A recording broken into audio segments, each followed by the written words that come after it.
earlier. It's like, are you a fan of James Bond the series? Or are you a fan of James Bond like a specific actor? Well, I would liken him more to like pro sports, right? Like Okay, I'm a that's fair. Philadelphia Eagles fan, the Right. NFL. You know, if you're a football fan, you know, for all you soccer for us here in NA. Specific actor. You know, are Well, you I would like liken a him Manchester more United to like fan, or are pro you a fan of the sports, players? right? Like Like most Okay. people from pro sports would say, "Oh, I'm a fan of the team," and if you know one of your favorite players leaves that team, all of a sudden maybe they're not your favorite player anymore, Gabe. But That's true.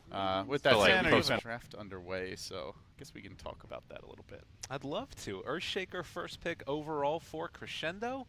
Kind of curious if where exactly that's going to go. It looks like we might have another fella that's coming in to join us as well on the cast. We have the legendary Walter Draskell White. Oh my goodness, he's going to hop in. So the way that this is working is that he had to finish. Oh my God, we're actually muted. We had to finish off his Southeast Asian cast, but he's coming in now. LD is going to take a place on the panel as well, so we're all chilling for this one.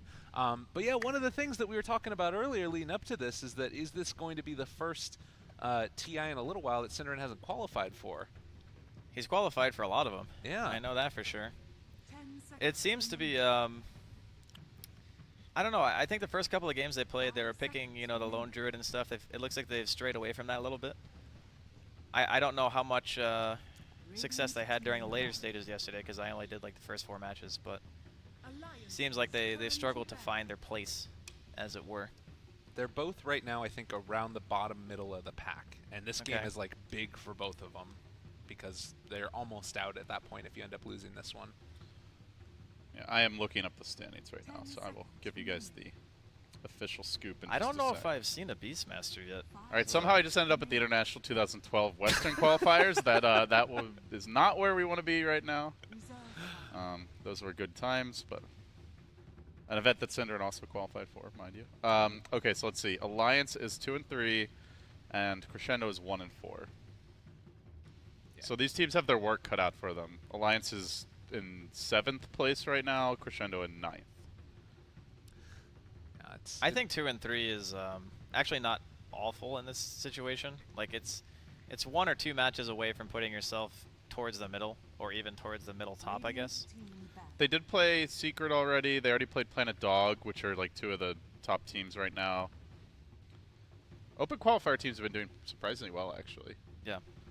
Across a couple of different regions, but We let's see. watched 4 Protect 5. They actually looked fairly impressive. the other Actually, day. all of their losses, it looks like, were against pretty like teams that are ranked towards the top. So in theory, you could say Alliance on paper is like an easy day 2 schedule. Yeah. So if they can take care of business, maybe they can squeak in.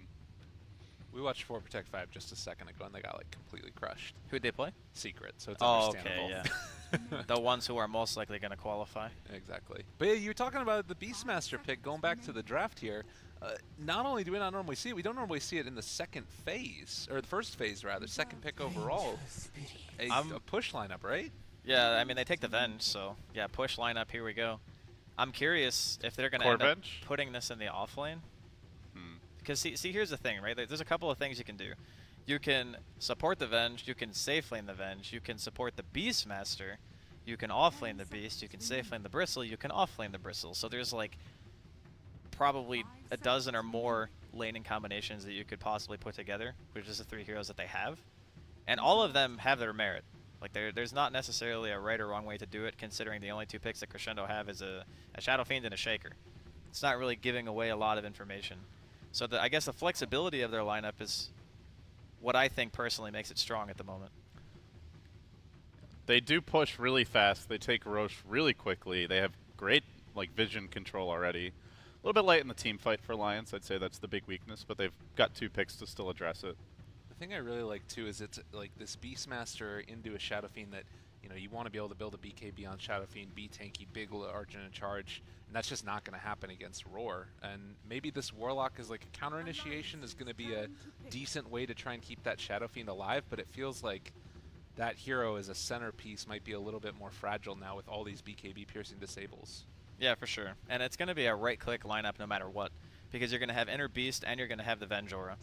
So BKB aside, even if you get roared or even if you don't get roared, there's going to be a tremendous amount of right-clicking going on. So okay, the Earth Spirit comes out, still could potentially be a Venge support, more likely going to be seeing the Beastmaster in the offlane, I'm guessing, at this point. And then I guess they need a mid. 10 seconds remaining. Because I don't think Beastmaster's a limp hero. Maybe I'm wrong. I don't think so. Alliances Seems turn to unlikely. bat. The Earthshaker feels kind of weird to me in this draft. Like when I think about early push, that's not the hero that springs to mind. That's more like team fight oriented. What do you think is the thought behind the Earth Spirit in this draft? What's going to be his job? They wanted one playmaking hero, I believe. Because when you look at their draft, Venge, if it is a support capacity, she's an okay roamer. But most of the time, it's very hard for her to get in. Her stun range is not really fantastic. And given what they last pick, the Earth Spirit plus whatever mid the Alliance are going to get wants to be able to kill Shadow Fiend. That's pretty much the goal. That's why they banned Queen, for example, because that's like one of the most common matchups where you know that the Shadow Fiend is probably going to struggle without outside influence, and you don't really want to have to commit one hero sitting 24/7 behind mid unless you absolutely have to. So in that case, it'll probably end up being the Shaker, whereas Legion will just be played by Sind, and then they're looking for their safe lane on Crescendo, and Alliance are just looking for any hero that can add a lot of damage and maybe potentially disable to kill the SF. Maybe Lina. Maybe they ban Lina. I'm not sure. Yeah, the Legion's a nice choice here. I think good against heavy push, which Alliance could potentially be going for. Good against Bristle to ensure he's facing you. Can build the Silver Edge later on as well. So I like the Legion pick. Oh, Sniper ban. Crescendo have this really big 5-man team fight so far. Yeah, Legion Commander with Warlock is pretty good. The Fatal Bonds into Overwhelming it's a ridiculous They have a amount lot of damage. spam in general, but I mean the only issue I guess is against Bristle, you can't really like spam him down, but maybe you can punish him with the duel if he's out of position. Alliance don't really have that much sustain though. Like their lineup is very capable of hitting buildings, but they don't have anything that keeps the push going. You know, there's no Dazzle, there's no Healing Ward, there's not really a whole lot in the way of No Necrophos like we saw for Secret earlier today. Maybe that's the goal then, is with that Earth Spirit, you go in and you find all of the kills in the world with these other heroes, and then afterwards you just push really quickly and you punish any team fight that's won. So maybe the last pick here for Alliance is another like team fight winner. It's hard to do against a Warlock though. That's just what that and Earthshaker excel at. It is very tough to find an opening, I think, because the Earthshaker and Warlock are fantastic defensively. You can just Shadow Word someone, throw a random fissure, and gank over, you know? You can't really commit fully to those heroes once they're being healed or once the fissure actually comes out. So depending on how Crescendo play this, they could have still a pretty solid laning phase. The one downside is their mid is most likely going to get counterpicked, but they have the advantage of being able to counterpick as well from the safe lane. Last couple picks now. Troll Warlord. Oh, the Razor's already banned. That would have been amazing. Turn to pick. Not really sure if there's anything outside of just like a nice little Lina maybe. It's the red strats though. I like Lina. It's nice because between Roar and Laguna, you can almost guarantee that you're going to kill the Shadow Fiend or the Troll. 10 Like seconds that's one of the nice things about that combination. What else is there? There's They could go Puck. the route of Puck, yeah. It's a limp hero. They could go Tiny. Seems like another limp hero. I mean, it definitely is. They love their Tiny, even a la carte. I'm not personally a big fan of it. I feel like especially with this lineup, you want someone who can do range damage, who can follow up what like that initiation from the Beastmaster. Yeah, add to the siege. Maybe an OD. I don't know. It's not the best sieging hero, but again, if you win the team fight hard. Oh, with OD a- is amazing against Troll and Yeah. Legion. Templar it's very Assassin. good. Okay, Oh. there's a tower hitter. The Templar Assassin. I think it's They're very heavy on physical damage, but Crescendo don't really have much mitigation, to be honest. well, I think with a matchup of the TA and the Troll Shadow Fiend, I would probably actually favor the Troll Shadow Fiend matchup because you're gonna need an MKB or you're just gonna get blinded, and once the Troll pops ult, you're just gonna get like smashed by right clicks. It's actually very difficult, I think, for the Templar Assassin to fight into that. The one thing though that Templar offers that the other mids that we talked about don't is her ability to farm is pretty much unparalleled if left alone because she can do ancient stacks, and not really any other mid hero can do that. So. And teams have not been very successful at contesting ancient stacks for the most part in this tournament. and these teams especially don't. Earthshaker's probably the best at it with just throwing out a random fissure or whatever, but your follow-up isn't great. The other thing is They can't really steal the Ancients, right? Like Right. maybe Troll with the team helping him can go in, but they don't have like a Bristleback or something. That's the one cool thing about being Dire too. Contesting Dire Ancients is like impossible because it's on a shrine. And you're like, okay, if he's doing the stack of 5 minutes, 6 minutes, which is what you normally see, for that specific reason, contesting that is like, okay. Good luck. They were a great Roche-taking team before. TA puts them over the top where it's going to be gone in like 3 seconds. And that's something where they could even just go for a sneak at some point in this game, which might be a little bit scary with like a, Earthshaker and a Warlock in the area, but I'm excited to see how it goes. And of course, does look like Crescendo have the tower level advantage, so GG. GG. Go next. Just don't even play the match. Seriously, guys. We have a long day anyway. Let's move on. Don't waste my time. Yeah. I'm monstered up. I think Alliance probably are as well. I'm ready. I'm feeling it. Looks like Alliance might be able to scout out both of these ward movements here that are being made by Crescendo. Like mid, it's kind of a wash. Actually, Earth Spirit has both of them, so they'll have some good information here if they both head up to the north. Yeah, Bo smoked up. See what happens here. And it breaks. Hey, guys. That was the most anticlimactic smoke break. Ake doesn't even care. He's like, come at me, bro. Level 1 Warlock. Shadow Word is like OP. But they do know now that there's not going to be a ward down in the bottom lane because both of those Observer wards were in mid on the Earth Spirit, which is kind of not like a huge deal or anything, but it's interesting. Well, they can make an educated guess. Right.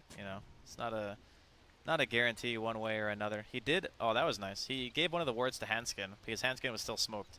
So they do end up getting the mid ward down completely unscouted, and they see the mid ward placement from Crescendo as well. So that's instantly going to get dewarded. Owned. Yeah, that was pretty next level, to be honest. I like that play. Cute stuff. 30 Right. seconds to battle. Once again, GG. GG. Crescendo going offensive tri-lane maybe? I think at least it's going to be the Earthshaker block, and then maybe Ake is going to block for the Shadow. Not really in the much mid. of a tri-lane, but Yeah. they're maybe just looking to guard their bounty. Oh god, they're going to come in and contest this one though, and it should be 3 quick bounty runes for Alliance. The battle begins. Yeah, the level 1 teamfight of Crescendo is not great. Earthshaker's Pretty spell much is, dumpster tier, I would say. It's a super long cooldown, like 15 seconds on a fissure that does 110 but damage. Don't sleep on the troll level 1. Oh, they're playing around this ward as well. Like you said, they know that it's here, and they want to still try and see if they can maybe make something happen against the Shadow Fiend in the mid lane. Well, either way, they're going to kill the ward. So, regardless of how much they're able to pressure, he's going to whiff the roll. Okay, no problem. Wait, they don't have a Wait, sentry. where did he put Did his they not sentry? see it? No, he had one. I just don't know where he put it. Oh no. There we go. Oh, Uh-oh. Oh he no. got it, he Uh-oh. got it. Well, Uh-oh. Handskin looking like he might be in a little bit of trouble. Throws out the stun. Shadow Ward there as well. They get is- chased for this. He's got boots. They're going to He's have dead. another fissure. Oh, poor Handskin. They're thinking about holding on to it if they can, but no. They'll just use it. Give the first blood over to EGM. I'll show you if you get off my team. Got the D word, though. Not worth. Not worth. But it's something. But you know what's worth? Limp CS right now. Super worth. He's enjoying himself. Is this one of those matchups? Everybody says that it's always like super skill based. With the Warlock, does that change that a ton? Well, I think he's just here to try to make sure that the SF gets something at top lane. Oh, What? Cinderin. Looks like Cinderen's going to be dying as well. Pretty well, I guess it's 3 heroes. They did use the roll. Yeah, this is still a pretty alright start for the Alliance squad. I don't think Ake, he's not going to be leaving until Limp is just completely tilted at this point. There's nothing more frustrating than just getting Shadow Word spammed. Yeah, he's still 12-4 though. Limp is having a great time, despite that. Cinderin is going to keep on getting pressured out here. He has level 2. Is this one of those instances where it's worth it to die to secure your level 2, or do you feel like it's still kind of rough, that death there on the Legion? I don't think you really want to die if you can avoid it on this hero. Because worst case, you can always go back to the jungle and hit some creeps a bit. The one benefit of being in this lane and dying is that it means that the heroes aren't jumping your Shadow Fiends. Like, that's one thing about it, because you know that the SF wants to hit like level 5, level 7 before he really starts, pushing the wave in and then going to the jungle. That's when you can also go jungle if you want, because he's not going to be showing all the time. EGM just getting punched here by Limp in the mid lane. It is not going to work out there. That was something, too. I was wondering about it, because for a long time it was the Warlock Legion Commander lane that was like the be-all, end-all of the off lanes, but sticking him more towards that mid to help secure the Shadow Fiend, maybe a little bit of lost opportunity there. Well, I think it's more, you're going up against a Bristleback. Like, even if you were dual off-laning, you're against a freaking Bristleback. Right. Like, killing that hero is just not a thing with that hero combination. Pablo again moving towards mid. EGM scouting him out. Believe that they still think he's over here. It's so weird, just like everybody kind of babysitting both of their heroes in the mid lane, and so far it's left Troll to actually have himself a nice little time down here bottom against the Beastmaster. Shouldn't be too hard of a lane. Troll's got extremely high armor in melee form, and he's got a poor man shield. So like boar harass and stuff like that, not really going to work against Excalibur in this situation. You can see how, like, it's almost disrespect levels, right? He's just like walking up and hitting him with the full creep wave. He's like, yeah, you can do whatever you want to me. I don't care. Well, it allows the side pull to happen. Also, Pablo going to get punched in the face here for a moment, blocked off as well, and they're not able to block his roll. So Everyone loves some ES on ES action.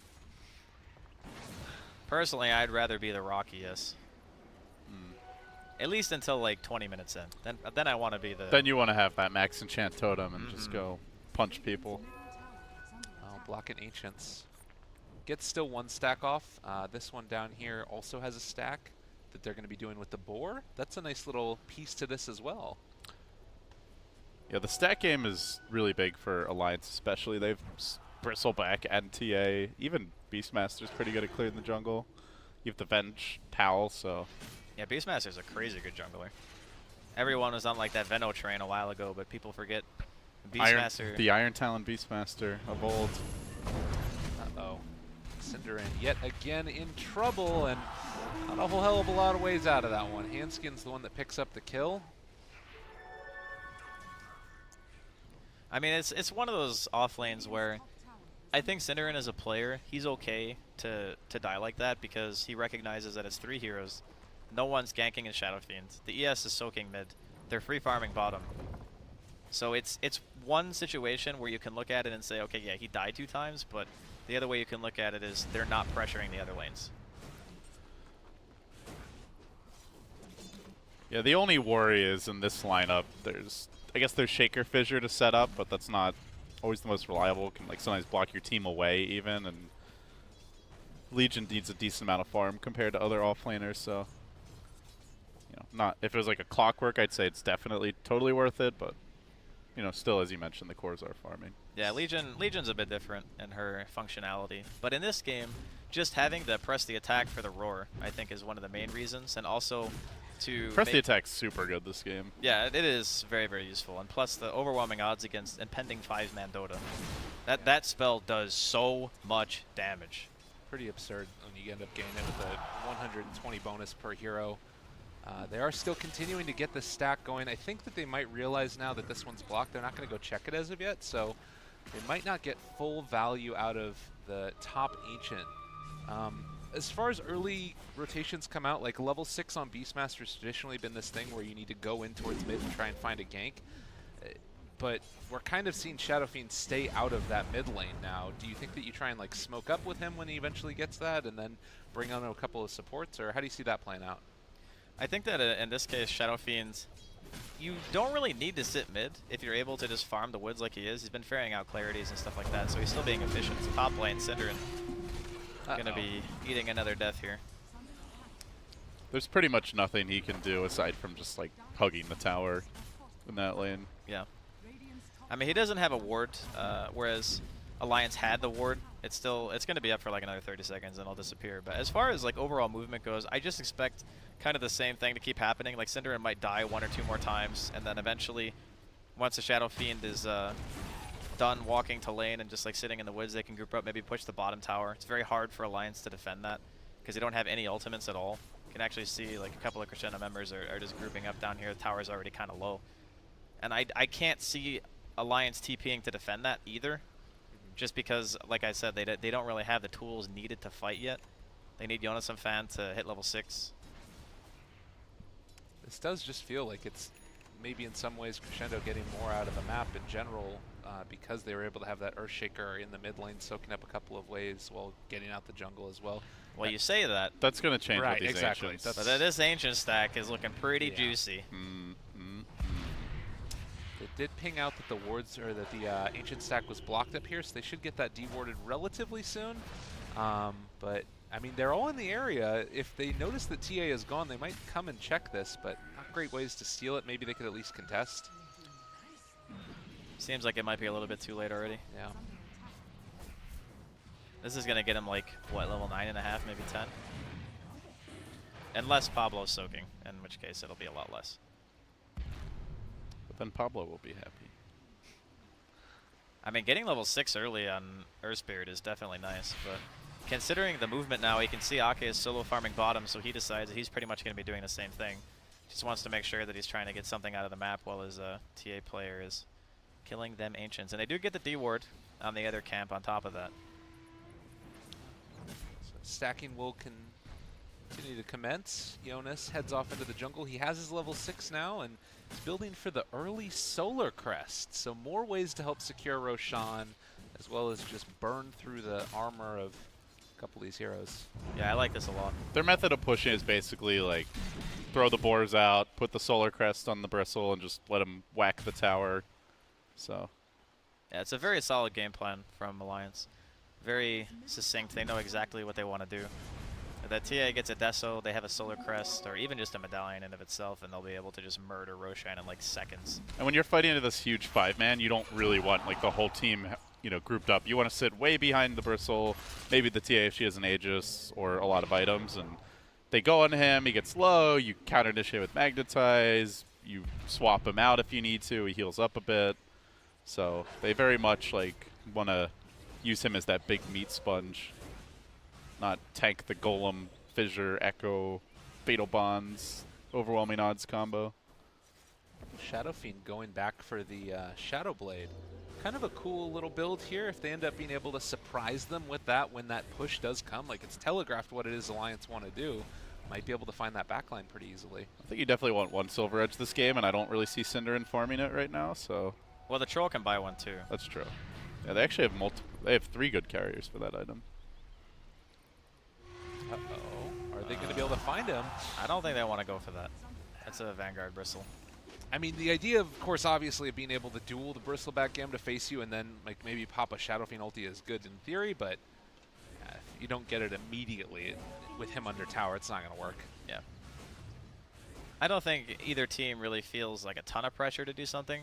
I guess once the Medallion is finished, they might feel like they want to just go do Roshan like as soon as humanly possible, potentially wait for Limp to finish up his Deso. He's just been kind of chilling in the woods, just doing jungle rotations and stuff and letting everyone else just soak from the mid lane. I mean, normally you see, you know, like Beastmaster gets 6, or Warlock gets Golem, or Legion gets Duel. It's like, all right, let's go, you know, smoke and find a kill, find a team fight, try and take an objective. But these Blood Imps are just so good at clearing the jungle and have so much room to scale that no one really has that big sense of urgency right now. And there's such a big difference, though, in level between the Shadow Fiend and the TA. Like, Limp's almost level 12. He is level 12 at 11 minutes. And the Shadow Fiend's only level 10. Just, once again, showing the difference between a hero that can kill ancient stacks and one that can't in the early game. Oh, looks like they are going to make a play here on the bottom lane. Well, they are just going to drop the rock on his head. All right. See you later, guy. It's the Catapult wave. You know, Catapult's still alive. Time to do a little pushing. Honestly, this is a pretty strong push. Looks like they're going to have one more TP in. Wow, they're going to bring it in with Era. And Raid Boss is here, but he did not have his back turned. Fatal Bond's doing a good bit of damage. It's brought down to about a quarter HP at this point. They're pump faking the ulti as well. And Alliance already thinking about taking this fight. They kill off the Golem, and that might stop it. Good hold. I Yeah, got they the get tower denied. deny. Yeah. For a second there, I thought that they might have fully committed to that team fight from the side of Crescendo. Alliance are going to have a pretty decent window here. They know the Golem's down. I mean, Shaker's not going to have a blink for some time, I believe. So if they want to try and go for a push or an objective, they potentially can look for that now. Or they can just farm ancients. They could potentially rush as well. They know there's no blink on the Shaker, no blink on the Legion. Yeah, I like this decision. Like, they should go for some play while that rock's on cooldown. It's interesting that the blink first for the TA, to me that feels like more oriented towards taking fights than going and securing Roshan. I guess that they already have the medallion, and well, Roar dropped. That's going to be a quick and easy kill onto that Warlock. Yeah, some Fawn's Revenge. And it seems like at the moment it's not really about too much objective-based Dota currently. The Blink Dagger is a little bit interesting to me. I think it's still good, obviously. It does help you farm because you're more mobile. It's nice when you have these initiating heroes like Beastmaster and such that you can like blink right on top of whoever gets roared and just blow them up. Get the quick kill, get in, get out. For a long time it was like that choice of if you wanted Blink or Deso, and then it just became like almost only Deso first for a long time for TA. I guess the other thing too is since they have Medallion anyway on Jonas and Fan, and actually he has the full Solar Crest.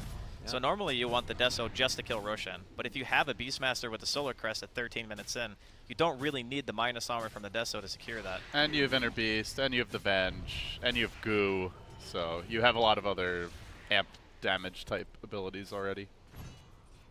So, nice thing with the Blink is you get that Roar initiation, you can immediately follow up and assassinate someone, where sometimes TA might not be able to close the gap at this stage of the game. She goes Deso first.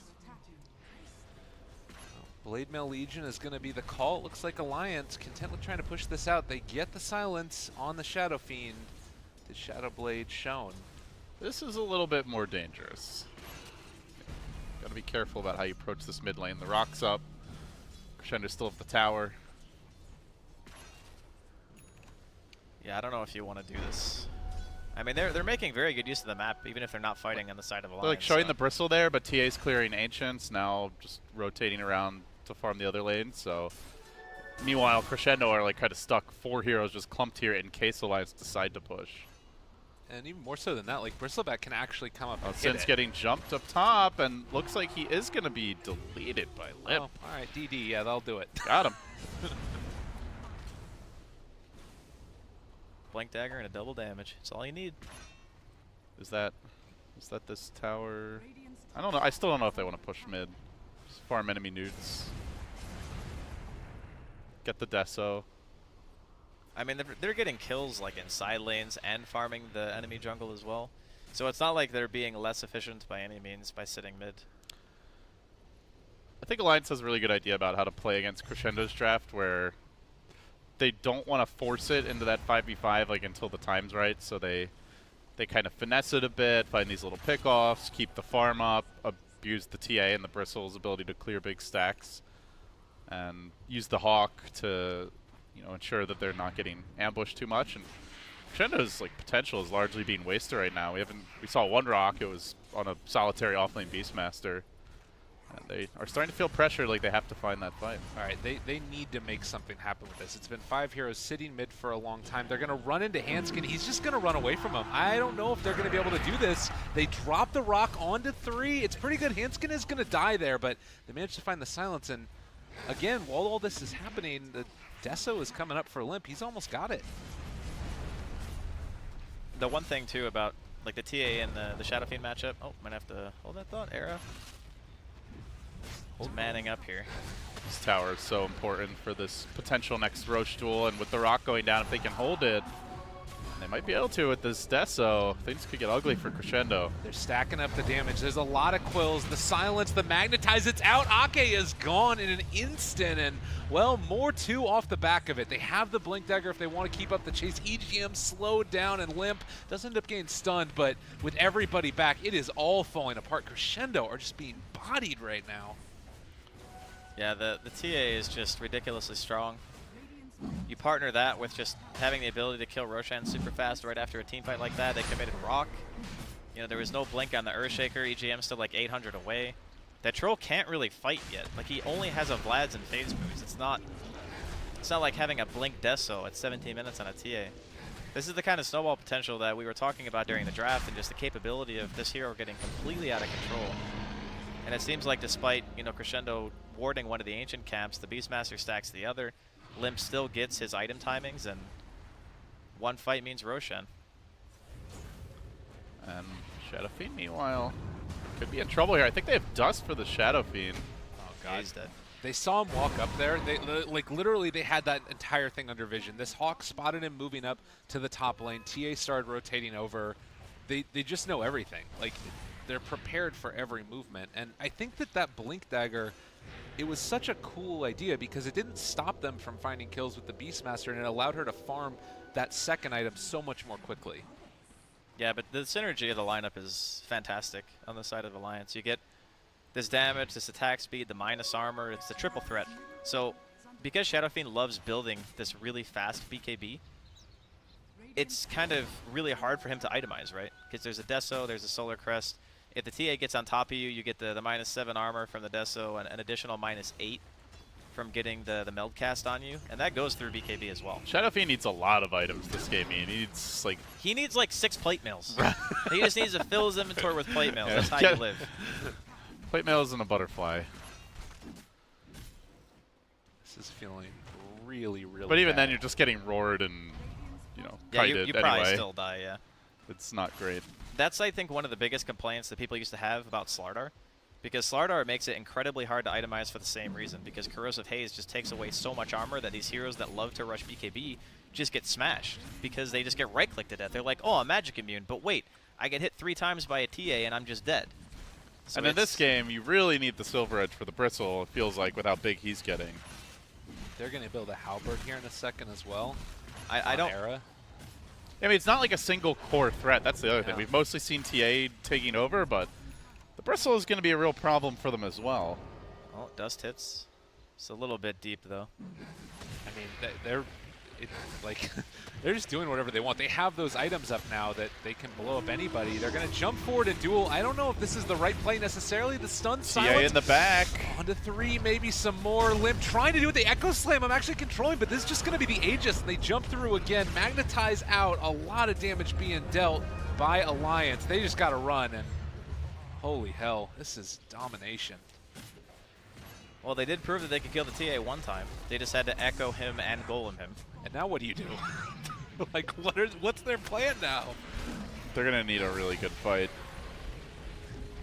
Fissure block. Fissure block the ramp. That's your play. Yeah, he's waiting for the next wave, I think. He'll be able to hold it for now. Get the Hawk too. A little bit of breathing room for Crescendo. It's still a long way back. Like, there are so many items that need to come out. It's also scary for Crescendo because they don't have heroes that are particularly great at split pushing. Shadow Fiend is the Shadow Blade, but as long as you carry a Dust, like, he's likely to die if he's off on his own. So even Yeah. BKB TP, you could get swapped, you could get roared. So leaving the base if they lose these last few towers is going to be pretty difficult. I'm wondering if he just wanted to, like, rush something like Hurricane Pike instead of Shadow Blade. Just to get... He needs distance in this game. He needs to be able to stay away from the Bristle and the TA. Because he can't win a right-click war against really either of them. And the BKB only really guarantees that he'll be able to get a Requiem off, but I don't know if a Requiem really wins you a team fight unless there's like a perfect Fatal box. Like between 5 heroes. And it's not even guaranteeing the Requiem. Like, they're just bringing 1 Sentry Ward and, like, suddenly the Shadow Blade doesn't do anything. Yeah. I mean, the nice thing, I guess, in this game is that he really hasn't been the roar target. Because they have to roar Cinder in. If they don't roar Cinder in, then that person who gets roar just gets pressed the attack, and they're able to do whatever they want. It's good on Jonas and Fan too. He's been pretty much exclusively using roar on the Legion. No one else. Poor Sind. Dude, it's a struggle for this Legion. You know, you have this idea of, yeah, let's pick Legion because we can just, you know, get rid of the... Counter Beastmaster. yeah, we can get rid of the roar. JK, I'm going to get roared every time. All right, I'm dead. And they're going to tri-lane me pretty much the entire laning stage. Yeah. Feels bad. I mean, you could tell what they wanted to do. It just didn't really quite work out the way they wanted. And regardless of how much, you know, emphasis they put on killing Sind, which I feel like was quite a bit. They sat those 3 heroes top for a long time. It's just that the TA still outfarmed the Shadow Fiend in regards of like levels and net worth in the early game. Like sure, he's recovering now and just like total last hits and stuff, but the net worth still just disgusting. Oh my god. And then Bristleback's doing the other side. So Yeah, this is pretty. This is most over. This is like the most ridiculous flash farming lineup I think you can have in this patch. Bristle and TA probably the two single best ancient stack clearers. And they have to do this, like 5 heroes together next to each other, because if they don't, it's just an instant worry of getting picked off by a roar and a TA jump. I just really like the way that Alliance played the game. They didn't go for like this crazy aggressive, let's die the Shadow Fiend a million times, let's invade their jungle. They said, nope, we're just going to outfarm you. Well, swap away to keep him alive. They drop the rock. Echo Slam as well. Can they kill him off? Handskin barely going to be brought down. They drop the roar as well, and now TA's coming in. She has her BKB. They need to get out. Man, they just dropped everything and they only killed the Venge. So bad. And they get the minus, Vengeance R as well, and they're gonna lose some here. Great boulder smash. Oh, silence as well. That's another kill. And Cinderin, is he going to get out of there? He does barely by the skin of his teeth. The thing is, like with the Echo and the Rock blown, their high ground defense, which is pretty amazing on paper, is not that great. They still have the Shadow Fiend that can, I guess, kill the creep waves really fast, but he's pretty much going to be stuck mid now. There's still a tier 2 top to claim. And Alliance can wait for the next Roshan. Every time that there's not pushing, they're also, as we've talked about time and again, getting so much out of the map that it doesn't matter. Yeah, the efficiency coming in from Alliance this game is... That's one thing I think we saw when they played the Tiny IO the other day. Like they're very patient about their fight selection, and they're very good at keeping a strong economy. I think that's really where they excel, is like when they don't feel that pressure to force it, they know they can go late, they know they can wait for fights until they're ready. Those types of drafts seem to suit them the best. Yeah, they didn't play into Crescendo's lineup at all. Like, they didn't go for aggressive maneuvers. They just said, okay, you have an Earthshaker and a Warlock support. Those heroes just don't make moves on the They're map. very clunky. They're static. They sit in one spot, and sure, there was a nice early block, and they get the first blood, but after that, it seemed like pretty quiet on the front of EGM and Ake being able to do things. Whereas Pablo, him and Handskin were able to kill the offlane like 3 times, and they pressured mid a little bit, not that much, but in that time that they weren't doing anything, they were just stacking away. Speaking of which, more stacks coming out. They don't quite get that one, but This is where I would love to see that new feature that Lay Earth is working on, or Pitmuckle with the little pie chart of gold from ancients, regular creeps, all that stuff. 'Cause I have to imagine the ancient gold is probably one of the highest games ever. Dude, to be this honest. TA has 18k Yeah. net worth. it was looking at 715 GP. And there's only 21 12 kills. minutes. There's like barely that many kills. They still haven't really broken the base.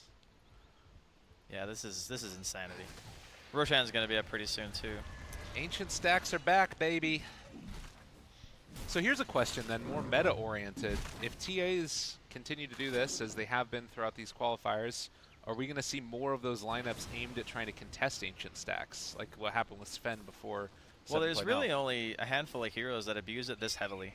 It's like Sven, Bristle, TA.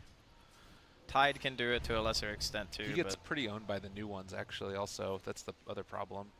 oh, you mean 'cause the they're Prowler regen. Shamans? Yeah. Yeah, that's true. But yeah, there's really only a couple of heroes that you have to worry about it too much. There are other heroes that can farm them like with items, but the whole point with those 3 heroes, they can farm them so fast and so early. They get this Yeah. huge power spike. Yeah, for sure. I mean, there is something to be said for like warding ancients and stuff when you're playing against those types of heroes, but at the same time, just warding them isn't really enough. If you can't contest them, then it's a problem. And I think that's kind of what we saw this game, because again, the supports just don't fight. They're very good at stopping dives and very good at keeping static lanes, going and strong. But if the enemy team is out-greeting you, these are the worst supports to have, because they can't make moves, they can't pressure the map. And because your mid player and your safe lane player can't also kill the same types of stacks, you're not getting the same amount of efficiency out of the map no matter what you do. It's just not going to happen. So then you're relying on your team fight. You need your Golem to be on point. You need a Blink Dagger early on your Shaker. You need your Shadow Fiend to Oh, the quad 4. snowball. Yeah, there's a lot of boars. It's always fun. I love that new talent when it works, but you see right there, like, the Beastmaster and the Venge, along with a couple boars, just ended up taking Roche, and like... That's not even their heavy hitters, you know? There's no TA there, there's no Bristle there until the end. They're still just easily able to grab it. Yeah, I don't know what the record is for GPM on a TA, but Limp is, he's got a good amount of GPM here. He's hit a handful of creeps this game. Can confirm. Not bad. I mean, they have an 18K net worth lead at 27 minutes. That's insane.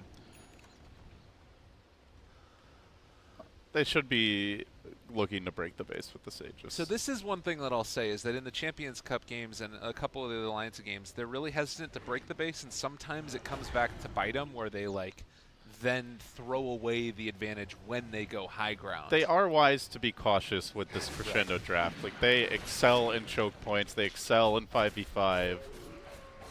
If the ults are on cooldown, they're really not that scary, but if they've got the full complement of abilities, you do want to give it a healthy dose of respect.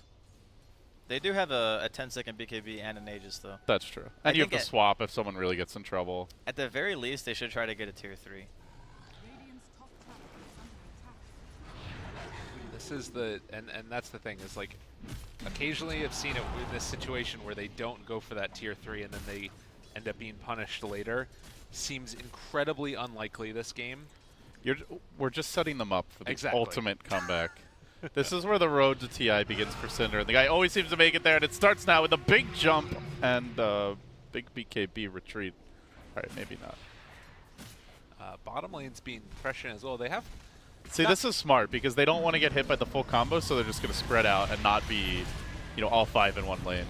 A dual era.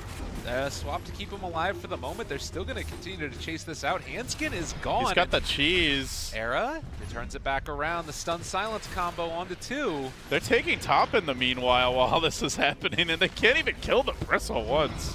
Yeah, this is depressing. So that was really well played by Alliance.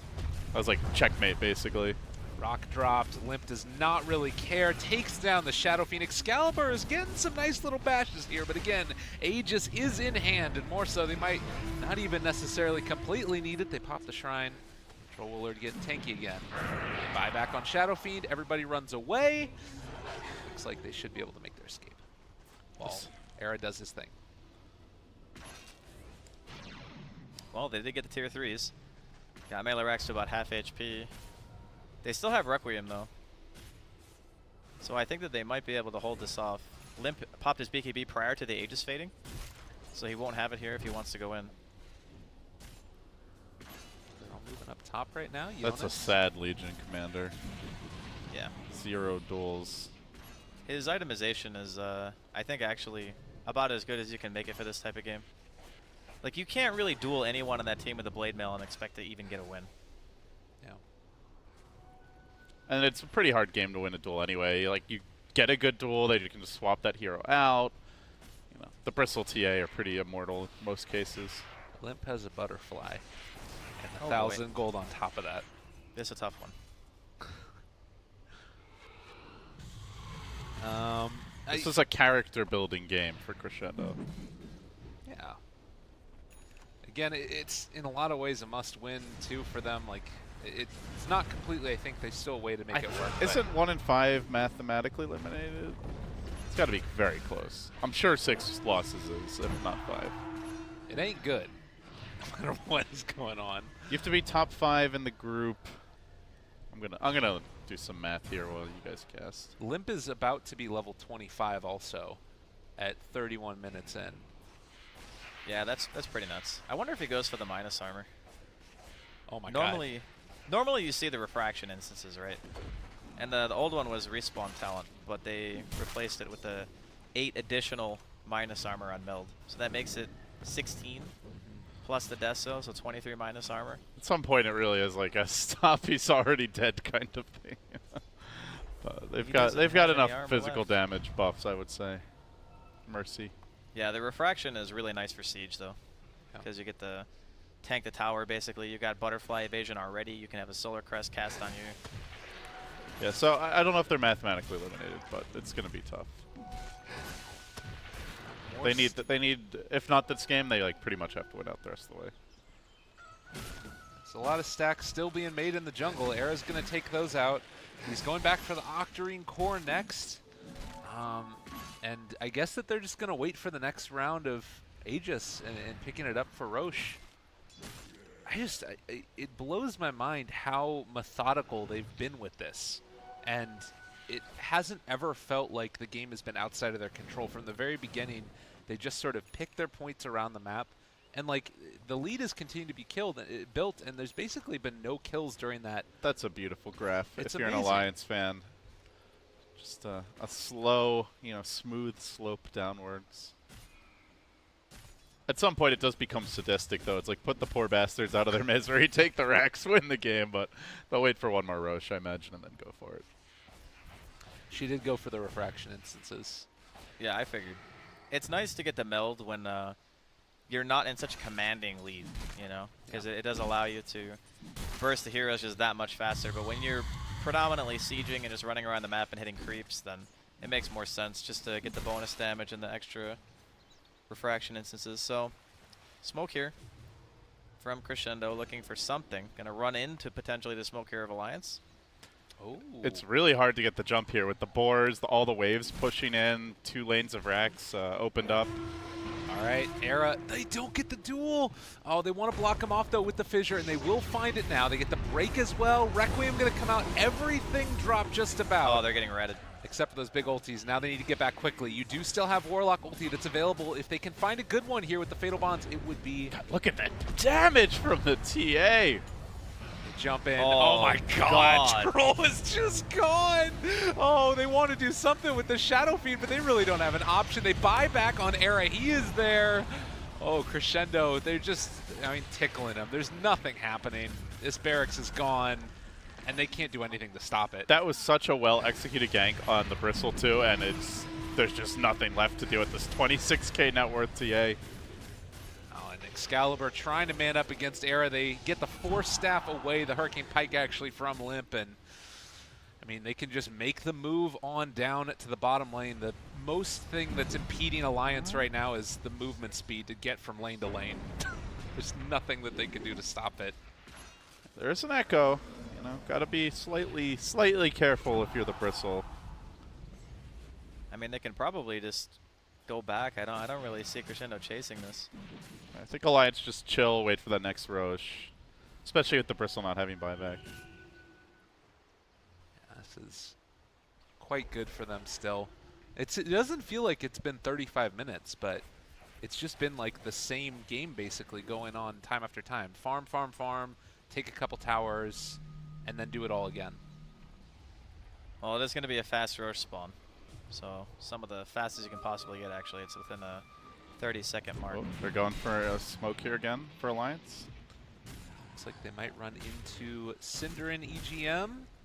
Possibly. Now jump forward. Oh, no, he messed up. Mark doesn't able to get it. They do instead blow up Ake, and now all hell is about to break loose. They jump forward. Excalibur about to be gone. They swap back another Cinder and trying to get another. Echo Slam comes out. Is it going to be enough? Not nearly. And GG. yeah, GG's called. That's it. Dead so quickly. That one hurt. That was really bad. I feel like I just watched someone get dissected while they're still alive, like they just chop off a finger, then they go back for the foot, and they're fighting as best they can for Crescendo, but that was very clinical by Alliance. That was like 8,000 damage dealt by the TA in that last fight. Yeah, the Shadow Fiend got wrecked. It's not a good matchup at that stage of the game. Yeah, Shadow Fiend typically, he wants to play into lineups